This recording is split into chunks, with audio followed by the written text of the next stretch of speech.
प्यारे बच्चों, कैसे हैं आप? नमस्कार। आज हम आपको अपनी इस कक्षा में पहला पाठ कोशिका के बारे में चर्चा करेंगे।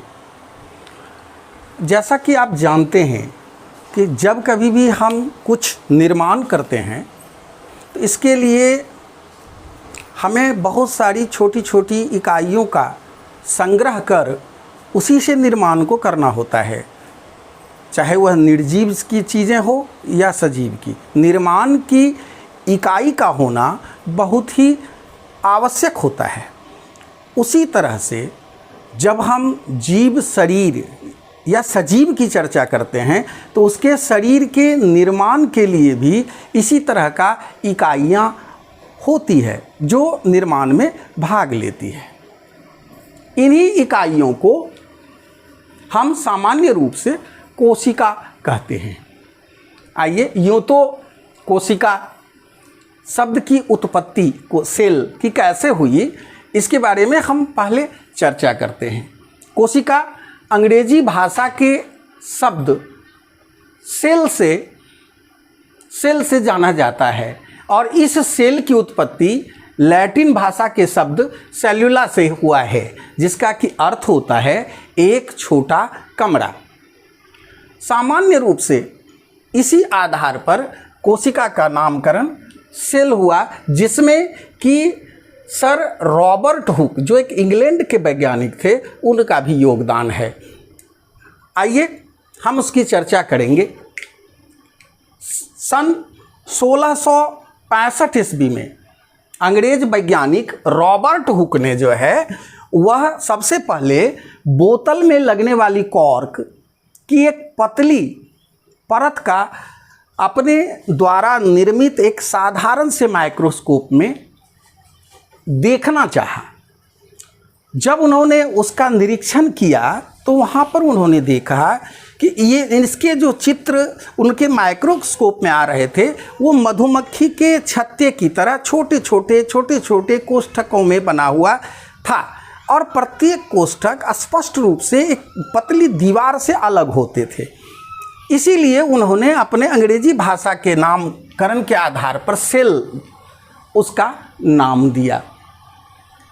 आइए अब हम कोशिका की इस आधार पर परिभाषा, एक व्यवस्थित परिभाषा देने का प्रयास करते हैं। सामान्यतया विज्ञान की भाषा में कोशिका सजीव शरीर की, जैव शरीर की रचनात्मक, क्रियात्मक और आनुवंशिक इकाई है। जैसा कि हमने कहा कि जैव शरीर के निर्माण के लिए इकाई की ज़रूरत होती है, इसीलिए कोशिका को यहाँ पर इकाई कहा जाता है। और इसका नामकरण अंग्रेज वैज्ञानिक रॉबर्ट हुक के खोज के आधार पर सबसे पहली बार हुआ। उसके बाद जब माइक्रोस्कोप का यानी सूक्ष्मदर्शी का, तो अब ये एक नया शब्द आया सूक्ष्मदर्शी। इसका क्या अर्थ होता है? नाम से स्पष्ट है, सूक्ष्मदर्शी। सूक्ष्म मतलब अत्यंत छोटा, जिसे हम अपनी खुली आँखों से, नंगी आँखों से नहीं देख सकते, उसको दर्शी यानी दिखाने वाला। सूक्ष्मदर्शी का यह अर्थ हुआ।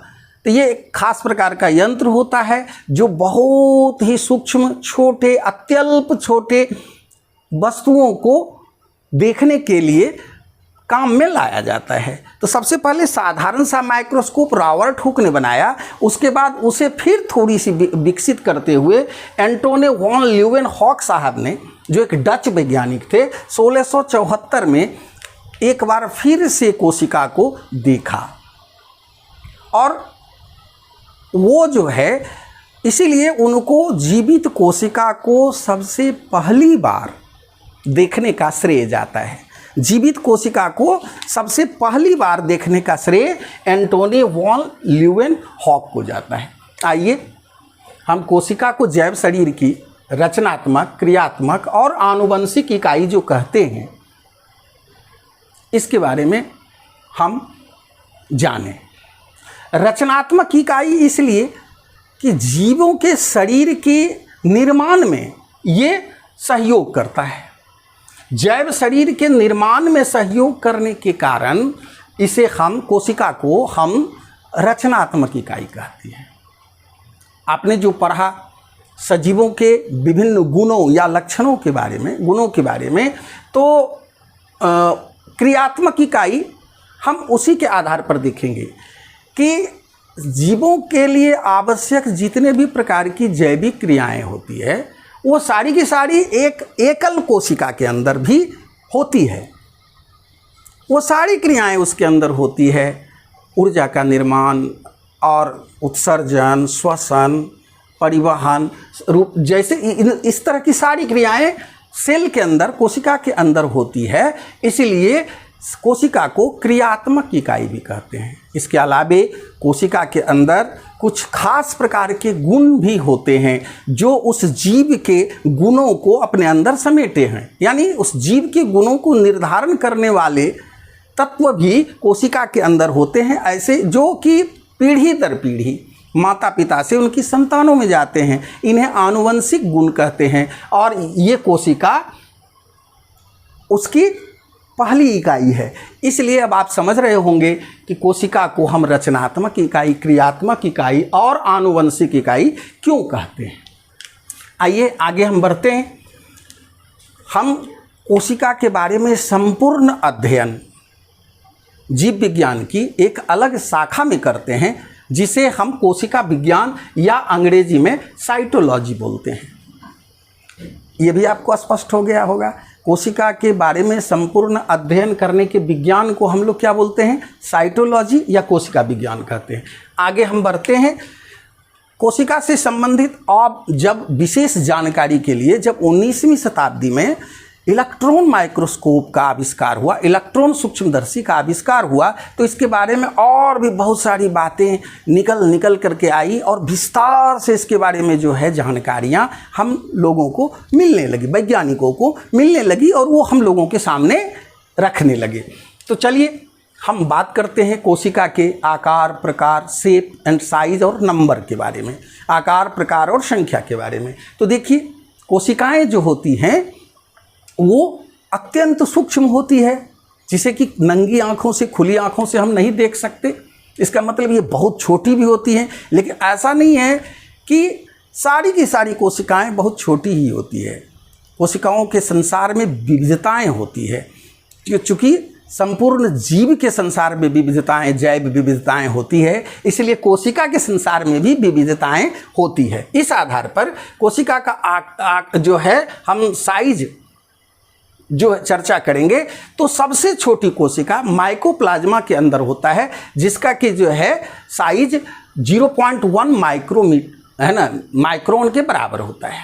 अब देखिए माइक्रोमीटर जो है 1 मिलियंथ टाइम्स 1/1 पर 6 शून्य हम डाल दें तो उतना मीटर, ये माइक्रोमीटर हुआ। 1 millionth times of a metre, बहुत ही छोटी सी लंबाई की एक नापने की इकाई है, जिससे कि सूक्ष्म इकाइयों को लेते हैं 1 माइक्रोमीटर के लिए। या हम जब 1 माइक्रोमीटर को मिलीमीटर में बदलें, जिसे कि आप देख रहे हैं मिलीमीटर कितना छोटा होता है, तो वह 1/1000 टाइम्स, मतलब 1000 times of a millimetre is equal to 1 micrometre. स्पष्ट हो गया। तो सबसे छोटी कोशिका माइकोप्लाज्मा, सबसे बड़ी कोशिका अभी ऑस्ट्रिच का अंडा, जिसे हम खुली आंखों से देख सकते हैं, 170 mm लंबा, 130 mm चौड़ा। अब सबसे बड़ी कोशिका के रूप में हम इसको जानते हैं, और सबसे लंबी कोशिका के रूप में तंत्रिका कोशिका होती है। न्यूरॉन जिसे हम बोलते हैं स्पेशली, उसे तंत्रिका कोशिका कहते हैं। अब देखिए आकार, कोशिकाओं के आकार के बारे में। कोशिकाओं का आकार बहुत प्रकार का होता है। ये गोल हो सकती हैं, ये अंडाकार हो सकती हैं, चौकोर हो सकती हैं, स्तंभाकार हो सकती है, बहुभुजाकार हो सकती हैं, या अनियमित आकार, यानी जिसका कोई शेप हम नहीं दे सकते, जैसे अमीबा में। आगे आपको हम बताएंगे एक कोशिकीय जीव अमीबा के बारे में। तो अनियमित आकार की होती है। और मुख्यतः इनके जो यानी आकार होते हैं, ये उनके कोशिका के जो कार्य होते हैं उस पर भी बहुत हद तक निर्भर करते हैं। तो जिस जैसा कार्य उनको करना होता है उस आधार पर उनके आकार होते हैं। अब हम जो है आगे देखेंगे कि संख्या के बारे में। तो कोशिकाओं की संख्या, एक कोशिका, एक कोशा से बना हुआ जीव, से लेकर के बहुकोशिका, जैसे बड़े जीव या बहुत बड़े पेड़ से लेकर मनुष्य का शरीर, हाथी का शरीर, इसमें करोड़ों करोड़ कोशिकाएं होती है। तो इसकी संख्या भी जो है अलग अलग होती है। अब हम जो है आगे चलेंगे। इसमें से एक मुख्य चीज़ जो है वो होता है कि कोशिका का सिद्धांत जो है, स्लाइडेन एवं स्वान साहब ने जो है वो 18वीं शताब्दी के आसपास जो है इन्होंने एक सिद्धांत दिया था। इन्होंने कहा था कि कोई भी सजीव है तो उसका शरीर एक या एक से अधिक कोशिकाओं का ही बना होता है। ठीक है, पहला उन्होंने क्या बोला कि सजीवों का शरीर एक या एक से अधिक कोशिकाओं का बना होता है। और दूसरा इन्होंने मुख्य बात यह बताया कि किसी भी कोशिका की उत्पत्ति वह जो है पहले से उपस्थित किसी कोशिका से ही हो सकता है, अपने आप अचानक से कोशिकाएं उत्पन्न नहीं हो सकती है। आइए आगे हम जब चलें इसी कोशिका के इस बहुत ही विविधता भरे संसार के बारे में, तो हम आपको यहाँ पर शुरुआत से विकास की जो क्रिया हुई है कोशिकाओं में उसमें से हम देखेंगे। तो इसके आधार पर इसको हम लोग दो भागों में बांटे हैं, प्रोकैरियोटिक सेल और यूकैरियोटिक सेल। प्रोकैरियोटिक कोशिका और यूकैरियोटिक कोशिका। प्रोकैरियोटिक कोशिका सबसे आदिम कोशिका है, सबसे पहले की कोशिका है ना। इसमें आदिम इसको इसलिए कहा जाता है कि इसके में अस्पष्ट केंद्रक उपस्थित नहीं होते, यानी केंद्रक झिल्ली से बंधे हुए और स्पष्ट नहीं होते हैं, है ना। और उसके अंदर जो भी कोशिकांग भी होते हैं, हम बताएंगे कोशिका के अंदर और भी छोटे छोटे बहुत सारी रचनाएं पाई जाती हैं उसके साइटोप्लाज्म के अंदर, उसके जीव द्रव्य के अंदर, जिसको कि हम अगली कक्षा में आपको बताएंगे। तो उसे कोशिकांग कहते हैं। तो वो झिल्ली से बाउंडेड स्पष्ट जो है कोशिकांग नहीं होते, झिल्ली से बंधे हुए। और फिर जो है ये प्रायः जो है एक कोशिकीय जीव जो होते हैं कुछ खास, जैसे जीवाणु और नीलहरित शैवाल, उसी में पाए जाते हैं। इसके अलावे यूकैरियोटिक कोशिका को हम उन्नत कोशिका कहते हैं, जो अभी जितने जीव है उनमें पाया जाता है।